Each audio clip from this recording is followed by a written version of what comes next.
धीरेन्द्र शुक्ला ऐसे बला का नाम नहीं था कि कोई उससे मुखासमत मोल लेने की जुर्रत करता। खाना शुरू हुआ। सब लोग लवाजमात से सजे तवील और वसी वारीज दस्तरखान की तरफ बढ़ गए, जो कई मेजों को जोड़कर बनाया गया था। इतने किस्म के खानों की बहुतात थी कि तमाम किस्मों को चखने वाले का पेट भी भर जाता। मेरे जैसे मुहाफिज बस अपने आका का दुम चल्ला बने चाकू चुबंद और चौकस रहने की अदाकारी कर रहे थे। ऐसी महफिल में बास लोगों को क्या खतरा दरपेश हो सकता था। दावत ताम के बाद महफिल मौसीकी शुरू हुई। गाने के साथ नाचने वालियों का भी बंदोबस्त था। लौरा ब्राउन धीरेन्द्र शुक्ला के पहलू में बैठकर सर जोड़े मसरूफ़ गुफ्तगू रही। यकीनन उसकी आमद का मकसद शराब व ताम से ज्यादा सौदेबाजी से था। धीरेन्द्र शुक्ला को राजी करके वो हथियारों की बहुत बड़ी मांग हासिल कर सकती थी। कसीर फौज को बड़े अदद की गिनती के हथियार दरकार हो सकते थे। फौज के अलावा शुक्ला के दहशत गर्दों से भी ताल्लुकात थे और फी जमाना सराय पर राइफलें तो दहशत गर्द भी इस्तेमाल करने लगे हैं। अफगान सरहद पर पाक आर्मी के खिलाफ दहशत गर्दों के काफी स्नाइपर सरगर्म अमल हैं। परवान सारी ज्यादा देर नहीं बैठी थी और शुक्ला से इजाजत लेकर अंदरूनी इमारत की तरफ बढ़ गई थी। 4-5 चुस्त चालाक कमांडो से थोड़ा सा फासला रखकर उसके पीछे चल पड़े। अगर घर के अंदर उसकी हिफाजत का ये एहतमाम था तो घर से बाहर क्या हालत होना थी। अंसारी साहब ने सही मुसीबत में मुझे फंसा दिया था। माफले मौसीकी रात गए तक जारी रही। इस दौरान शुक्ला और लौरा भी सर छोड़े मसरूफ़ गुफ्तगू नजर आए। मैं इतनी दूर था कि उनके माबैन होने वाली गुफ्तगू का अंदाजा भी नहीं कर सका था।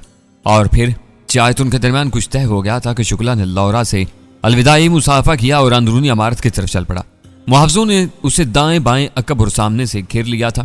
वो मखसूस फासला रखे आगे बढ़ते रहे। फौजी जर्नैल यूं भी इस पजीराई के आदी होते हैं और वो तो जर्नैल के साथ और भी बहुत कुछ था। ताकत व इख्तियार इंसान से बहुत से वो काम भी करवा देते हैं जिनके बारे आम इंसान सोच भी नहीं सकता। ये इख्तियार ही तो था जिसने फरौन नमरूद से खुदाई का दावा करवाया, शद्दाद को खुदा के मुकाबले में जन्नत बनाने पर उकसाया, अबरहा को खाना काबा पर हमले का हौसला दिया, अबू जहल को कुफर पर साबित कदम रखा, किसरा परवेज को नबी पाक सल्लल्लाहु अलैहि वसल्लम के नामा मुबारक को चाक करने की तरगीब दी, यजीद बदबख्त को जिगर गोशा रसूल सल्लल्लाहु अलैहि वसल्लम का सर कलम कराने पर चरी किया, तैमूर लंग को मुसलमान सालार यल्दरम के खिलाफ मैदान में उतरने पर मजबूर किया, सलमान बिन अब्दुल मलिक से मोहम्मद बिन कासिम जैसे मुजाहिद की फांसी का हुक्मनामा जारी करवाया, अबू जाफर मंसूर से इमाम अबू हनीफा जैसे वलीउल्लाह को कैदोबंद की सौगतों में मुब्तला करके जहर देने का गुनाह करवाया। यही तो ताकत इख्तियार की सबसे बड़ी खामी है कि इंसान से इंसानियत छीन कर खुदा बनने की अमकाना हमाकत भरी सोच अता करती है। और जब माल के हकीकी ढीली रस्सी खींचता है तो इंसान के पास पछताने की मोहलत भी नहीं होती। लौरा ब्राउन ने भी धीरेन्द्र के उठते ही जाने को पर तोले। विशाल गुप्ता भी शायद इसी के इंतजार में था। तेज कदमों से उसके पीछे चल पड़ा। मैं भागकर उसके करीब पहुंच गया।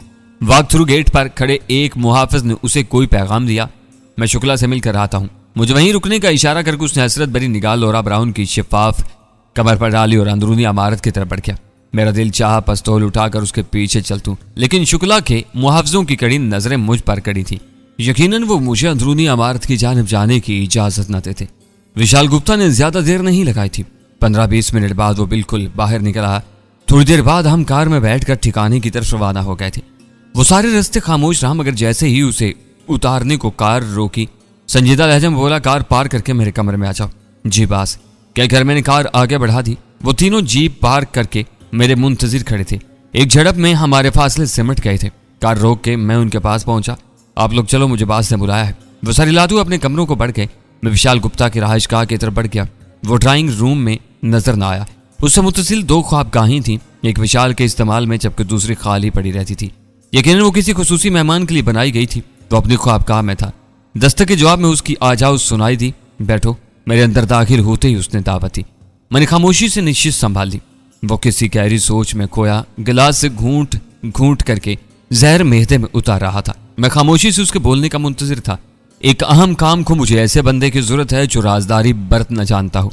लम्हाती खामोशी को तोड़ते हुए उसकी गंभीर आवाज उभरी। मोहतात अंदाज में बोला, बात सिर्फ राजदारी रखने से तो बात नहीं बनेगी। मसला तो अहम काम की तकमील से हल होगा ना। उसने तरकीब दी। तुम दौलतमंद बनना चाहते हो ना, और ख्वाहिशात की तकमील कुर्बानी मांगती है। मैं साफ गोई से बोला, कुर्बानी का तयन करेंगे तो कुछ तय कर सकूंगा। किसी पर गोली चलाने का कहूं तो क्या जवाब मिलेगा। बेगुनाह आदमी को मारना इतना आसान नहीं होता बास। ऐसी दौलत भला कब सुकून देगी जो किसी की चिता जलाकर हासिल हो। उसने फलसफा झाड़ा। इखलाकियात का वजन बहुत ज्यादा होता है संदीप, इन्हें उठाकर तरक्की और बुलंदी की मनाजिल तय नहीं की जा सकती। और याद रखो, ज़मीर ऐसी रस्सी है जो हमेशा तुम्हें गुर्बत के खूंटे से बांध कर रखेगा। पुण्य और पाप फकत कमजोरों और नखट्टुओं के हीले होते हैं, वरना इंसान की पहली तरजीह अपनी जात होना चाहिए। न जाने वो क्या काम लेना चाहता था। अगर किसी बेगुनाह के कत्ल का कहता तो मैं बाद में इनकार भी कर सकता था। मैंने कौन सा हमेशा वही रहना था।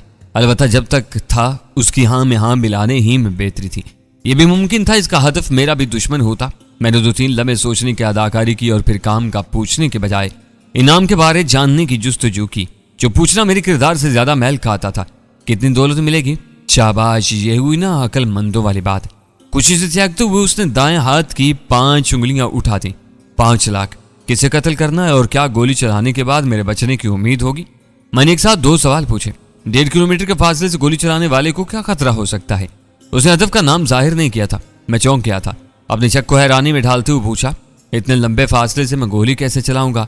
वो अंसा भूल गए कल गोरी हसीना ने कितनी आसानी से 1500 मीटर के फासले पर छोटे से हदफ को निशाना बनाया था। मैंने मसनूई बेबसी जाहिर की। बस वो पेशावर निशानेबाज है और मैं बस पिस्तौल चला लेता हूँ। राजीव तुम्हारी निशानाबाजी की तारीफ कर रहा था। यकीनन तुम राइफल भी आसानी से चला लोगे। मैंने दिलचस्पी से पूछा, सिखाएगा कौन? वो चहका। सिखाने वाले का नाम जानकर शायद तुम खुशी से फट जाओ। उलझन अमेज अंदाज में सर खुजाते हुए मैं उसे घूरता रह गया था। मुझे खामोश पाकर उसने तजस्सुस खत्म किया। कैप्टन लौरा ब्राउन का शागिर्द बनने में कोई एतराज तो नहीं होगा? वो गोरी? मैं हकीकतन उछल पड़ा था। हा, विशाल गुप्ता ने बुलंद बांग कहकर उछाला, कोई तुम भी घायल हो चुके हो। मैं नफी में सर हिलाते हुए मतलब के मौजू पर आया। बास, शुक्ला साहब के पहलू में बैठी हुई नौजवान हसीना कौन थी? चुप। उसने एकदम होंठों पर उंगली रखते हुए घबराए हुए अंदाज में कहा, दोबारा तुम्हारे मुंह से ऐसा कुछ ना सुनो। क्षमा चाहता हूँ बास। मैंने हकलाने की अदाकारी की। बेवकूफ वो धीरेंद्र शुक्ला की नवासी राजकुमारी परमा शुक्ला है। उसे घूरने वाले की आंखें फोड़ दी जाती हैं, उसके बारे बोलने वाले की जुबान काट दी जाती है और उसे सोचने वाले का सर सलामत नहीं रहता। पहली और आखिरी बार तंबी कर रहा हूँ, दोबारा तुम्हारे मुंह से उसका नाम ना सुनो। माफी चाहता हूँ बास, मैंने नदामत जाहिर करने में देर नहीं लगाई थी। तो तैयार हो जाओ। वो मौजू की तरफ पलटा। आपने हदफ का नहीं बताया बास। उसने शर्त पेश की, पहले निशानेबाजी का इम्तिहान तो पास कर लो। भगवान ने चाहा तो आपको मायूस नहीं करूंगा। उसने फलसफा बिगाड़ा। हमारे काम में भगवान का नाम लेना अच्छा शुगुन नहीं होता। हम बस इसे मानते हैं। उसके मानने में सरासर हमारा घाटा है। और घाटे का सौदा कौन करता है? मेरी तरबियत कब शुरू होगी? उसकी कुफ्रिया गुफ्तगू पर तबसरा करने की हिम्मत नहीं थी। भगवान हो, गाड हो, खुदा हो या अल्लाह, सबका इशारा उसी ताकतवर जात की तरफ है जिसके इरादे और मशीयत के सामने ना तो कोई तदबीर काम आती है और ना इख्तियारात तो ताकत। यह और बात है कि वह हलीम है, मोहलत देता है, गफूर है, माफ कर देता है, सबूर है, ढील देता है, करीम है, करम फरमाता है, रहीम है, मौका देता है। जज्बात वगैरह से मखलूब नहीं होता कि इश्तियाल में आकर बड़ी बड़ी बातें करने वाले को इसी वक्त पकड़ ले। उसने मानी खैज लहजे में पूछा, बड़ी जल्दी है? मैंने इस बात में सर हिलाते हुए कहा, क्योंकि मजीद गुर्बत बर्दाश्त नहीं होती। फिक्र न करो बालिक, अगर ये काम कामयाबी से कर दिया तो छप्पड़ फाड़ने में कामयाब हो जाओगे। इसके बाद दौलत की बारिश में नहाते रहो। ये कहते हुए उसने गहरा सांस लिया। अब आराम करो, कल या परसों से तुम्हारी तरबियत शुरू हो जाएगी। और यकीनन ये बताने की जरूरत तो नहीं होगी कि इस गुफ्तगू तक किसी तीसरे की समातों की रसाई नहीं होना चाहिए। जी बास। असबात में सर हिलाते हुए मैं कमरे से निकल आया। थोड़ी देर चहलकदमी करके मैं कमरे में लौट गया। दफातन वक्तन फवक्तन मैं इमारत में घूमता रहता था। अब तो इमारत का चप्पा चप्पा अजबर हो गया था। हालात का कुछ पता नहीं था कि कब वहां से भागना पड़ता। और विशाल गुप्ता के पास स्नाइपर राइफलें देखकर भी मेरे दिल में चोर पैदा हो गया था। जरूरत पड़ने पर वहां से स्नाइपर राइफल हासिल की जा सकती थी। शंकर मेरे इंतजार में जाग रहा था। काफी देर लगा दी यार, कोई खास बात थी क्या? उसने मेरे बैठने का इंतजार नहीं किया था। बिस्तर संभालते हुए मैंने पहले से सोचा हुआ जवाब उगला, बात चाहते हैं मैं मजीद तरबियत हासिल करूं। जिस्मानी दाव पेच के साथ वो मुझे हर किस्म के हथियार चलाना भी सिखाना चाहते हैं। वो समझदारी से बोला, लाजमी बात है, अपने खसूसी मुहाफिज की तरबियत पर उसने तवज्जो तो देना ही होगी। थक गया हूं यार, सोते हैं। इसके मजीद सवालों से बचने को मैंने जमाई लेते हुए कहा और करवट तब्दील की। उसने चुप रहकर मेरी खामोशी की तायद की थी। अगले दिन नाश्ता करने के थोड़ी देर बाद ही विशाल गुप्ता का बुलावा आ गया था। मेरे पहुंचने पर बगैर तमहीद बांधे मुझे किसी खास जगह जाने का मुस्ता सुनाया गया। मजीद हदायत उसने मोबाइल फोन पर देने का इंदिया देकर तैयार होने का हुक्म सुना दिया। अपना मुख्तसर सामान लपेट कर मैंने सफरी झोले में डाला और जाने को तैयार हो गया। शंकर लोगों को मैंने तरबियत वाली कहानी दोहराकर मुतमईन कर दिया था। थोड़ी देर बाद मैं राजीव के साथ अनजान मंजिल की तरफ गामजन था। रास्ते में राजीव आम गुफ्तगू करता रहा। मेरे जाने के मकसद और काम वगैरह के बारे उसने तजस्सुस जाहिर नहीं किया था। घंटे डेढ़ बाद हम ज्यादा भीड़ से निकलकर मुजाफात जाने वाली सड़क पर रवाना थे। मैं मुंबई शहर के रास्तों से बिल्कुल नावाकिफ था। बस जितना कुछ अंसारी साहब ने नक्शों की मदद से समझाया था वही जहन में था, और नक्शों की मदद से किसी इलाके से खातर खा वाकफियत हासिल नहीं की जा सकती थी। राजीव से भी ज्यादा नहीं पूछ सकता था कि उसके ताई मैं मुंबई ही का बाशिंदा था। ज्यादा मुश्किल मुझे बातचीत के वक्त पेश आती थी कि हिंदी और उर्दू के असल एक सही बोलचाल में काफी फर्क है। रोजमर्रा के आम अल्फाज जो कोई और बोले तो हम बड़ी आसानी से समझ जाते हैं, मगर अपनी जुबान में रवानी से बोलना काफी दुश्वार था। जासूस बनना इतना मुश्किल होगा ये मुझे अब पता चल रहा था। जंगलों बियाबानों में भी एक सनाई पर हर लहजा हर लम्हा खतरे की जद में रहता है, मगर यहाँ दुगना खतरा महसूस हो रहा था। राज फाश हो जाने के बाद बचने की उम्मीद 0% भी नहीं थी। इत्तेफाक से विशाल गुप्ता का सहारा मिल गया था, वरना मैं अब तक अंधेरे ही में टामक टूइयां मार रहा होता। इंसान के मंसूबे और तदाबीर हमेशा पाया तकमील को नहीं पहुंचती। कभी मकसद को दरमियान में छोड़ना पड़ता है, और कभी अल्लाह पाक अपनी कुदरत से ऐसी आसानियां फरमा देता है कि इंसान की अकल दंग रह जाती है। मुझे धीरेन्द्र शुक्ला और परमा अंसारी की तलाश के बाद सबसे मुश्किल काम किसी मायारी स्नाइपर राइफल की तलाश का लग रहा था, और अल्लाह पाक ने ऐसी आसानी फरमाई कि न सिर्फ मैं शुक्ला के ठिकाने तक पहुंच गया, बल्कि मुझे स्नाइपर राइफल तक भी रसाई हासिल हो गई थी। और सोने पर सुहागा के दुश्मन खुद मेरी तरबियत पर कमर बसता था। मैं अब जल्द अज जल्द निशानाबाजी की तरबियत हासिल करके विशाल गुप्ता का मकसद जानने का ख्वाहा था। जहां तक मेरा अंदाजा था इस काम का मंसूबा साज मास्टरमाइंड धीरेन्द्र शुक्ला ही था। अलबत्ता बहुत ज्यादा सोचने के बाद भी हदफ के बारे में मैं अंदाजा नहीं लगा पा रहा था। मजीद अध पौन घंटे के सफर के बाद हम एक डेरे फार्म हाउस के पास पहुंच गए थे। काफी वसी और कुशादा इमारत थी। इर्द गिर्द सब्ज खेत खूबसूरत मंजर पेश कर रहे थे। मुंबई शहर की ऊंची इमारतें, शहर की भीड़, चीखो पुकार वगैरह से दूर एक पुरफिजा मकाम था। मुंबई आबादी के लिहाज से दुनिया का दूसरा बड़ा शहर है, और इतनी बड़ी आबादी में शहर की फिजा का क्या हाल होगा इसका अंदाजा करने को यकीनन अकल कुल होना सुर नहीं है। दाखिली दरवाजे पर कार रोककर राजीव ने कहा, अपन साला यहाँ से वापस जाएंगा। चौकीदार बाहर निकल आया था। राजीव को देखकर उसने शनासाई का इजहार किया। कार से निकलकर राजीव ने मुआनका करते हुए मेरा तारुफ करवाया। संदीप बाबू के बारे तुम्हें बास का हुक्म मिल चुका होगा। चौकीदार ने इस बात में सर हिलाते हुए मुझसे मुसाफा किया और राजीव से खाने पीने की बाबत पूछने लगा। राजीव नफी में सर हिलाकर कार में घुसा और हाथ लहराता हुआ वापस मुड़ गया। मैं चौकीदार की मैयत में अंदरूनी इमारत की तरफ बढ़ गया, जो दरवाजे से काफी फासले पर बनी थी। वहां तक खूबसूरत ईंटों की रविश बनी थी, जिसके जवानिब में फूलों की क्यारियां बनी थी। डेरे की 4 दीवारी 4 फुट से बुलंद नहीं थी, अलबत्ता उसके ऊपर मजीद 3 फुट तक कांटादार तार ऐसे लगाई गई थी कि तार काटे बगैर अंदर दाखिल होना मुमकिन नहीं था। डेरे का अहाता 8-10 एकड़ के बाकदर तो जरूर होगा। एक कोने में खूबसूरत और जदीद तर्ज की रहाइश का बनी थी, जिसके बगल में नहाने का तालाब मौजूद था। रहायशी इमारत और बैरूनी दीवार के साथ चौड़ा गैराज बना था, जिसमें 6-7 कारें एक साथ खड़ी की जा सकती थी। गैराज में इस वक्त 2 कीमती कारें नजर आ रही थी। रहायशी इमारत के करीब एक और मुलाजिम नजर आया। चौकीदार मुझे उसके हवाले करके वापस पलट गया। रहायशी इमारत में दाखिल होते ही एक खुला सा खाल नजर आया, जिसके एक कोने में बावर्ची खाना बना था। दरमियान में 4 सोफा सेट आमने सामने रखकर ड्राइंग रूम की शक्ल दी गई थी। चारों दीवारों के साथ बड़ी स्क्रीन की LED से नजर आ रही थी, ताकि किसी सोफा नशीन को दाएं बाएं देखने की जहमत न करना पड़े। बावर्ची खाने के मुखालिफ दीवार के साथ चंद कमरे बने थे, और इनके साथ दूसरी मंजिल के लिए ऊपर सीढ़ियां जा रही थी। ड्राइंग रूम में लॉरा ब्राउन को मेज पर पांव रखकर टीवी घूरते देखकर मुझे हैरानी नहीं हुई थी।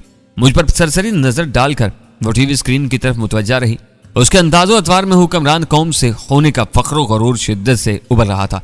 सोने पर सुहागा के वो सिन्फ नाजुक भी थी, और ऐसी आजाद ख्याल औरतों का नाज नखरा न करना बायसे हैरानी और ताज्जुब तो हो सकता है, नाजो आधा दिखलाना अजीब नहीं होता।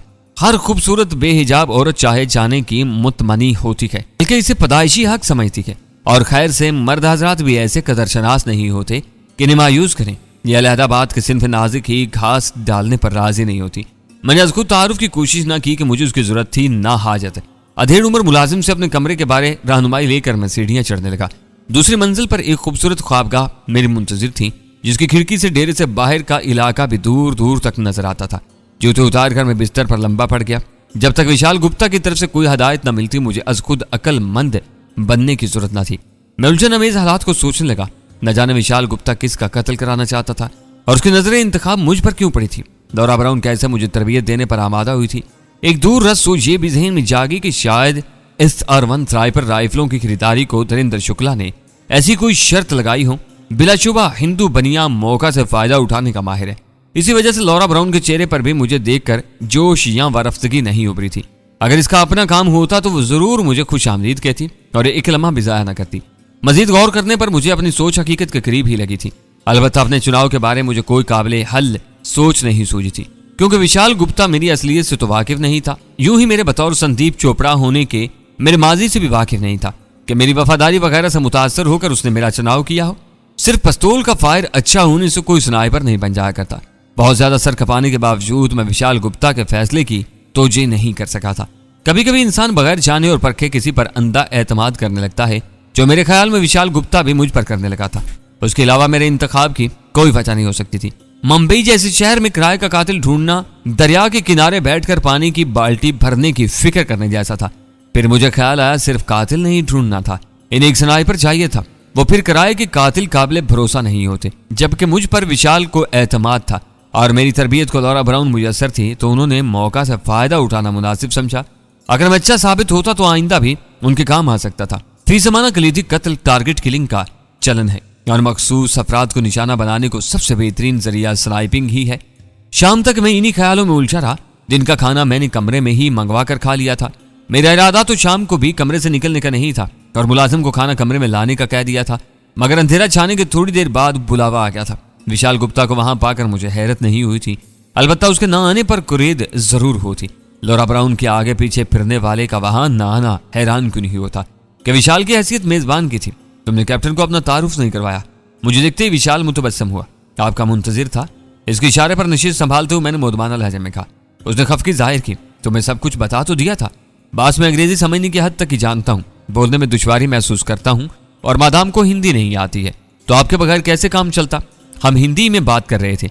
लौरा बेपरवाह बैठी थी, उसने मेरी तरफ देखने की जहमत ही नहीं की थी।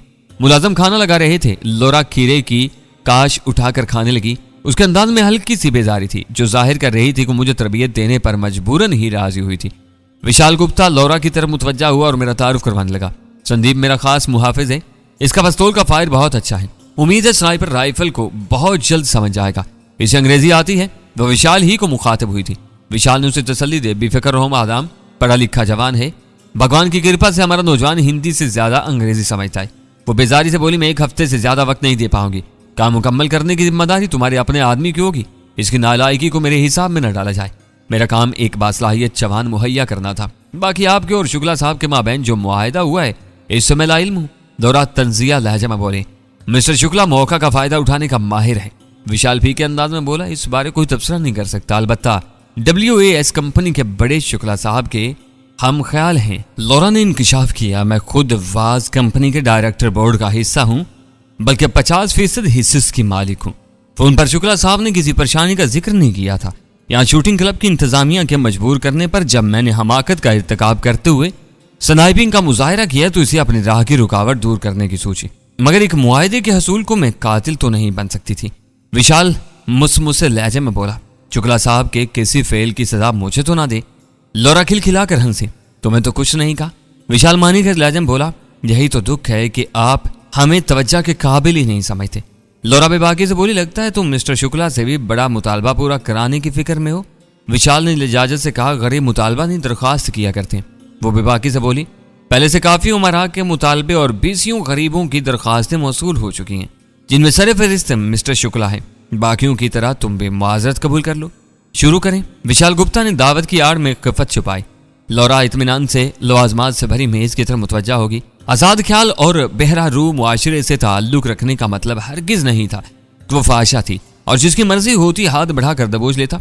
यूरोपियन औरत जिस्म दिखाने में फराख दिल सही, जिस्मानी ताल्लुकात के मामले में अपने पसंद के ताबे होती है। यही वजह थी कि उसने धीरेन्द्र शुक्ला और विशाल गुप्ता को खूबसूरती से हरी झंडी दिखा दी थी। खाने के बाद उसने थकन का बहाना करते हुए विशाल गुप्ता से मुआजरत की और मुझे सुबह 6 बजे तैयार होने की हदायत देकर मटकते हुए अपने कमरे की तरफ बढ़ गई। विशाल गुप्ता ख्वाबगाह में गुम होने तक उसके जीन्स में छुपे जिस्म को हसरत भरी नजरों से घूरता रहा।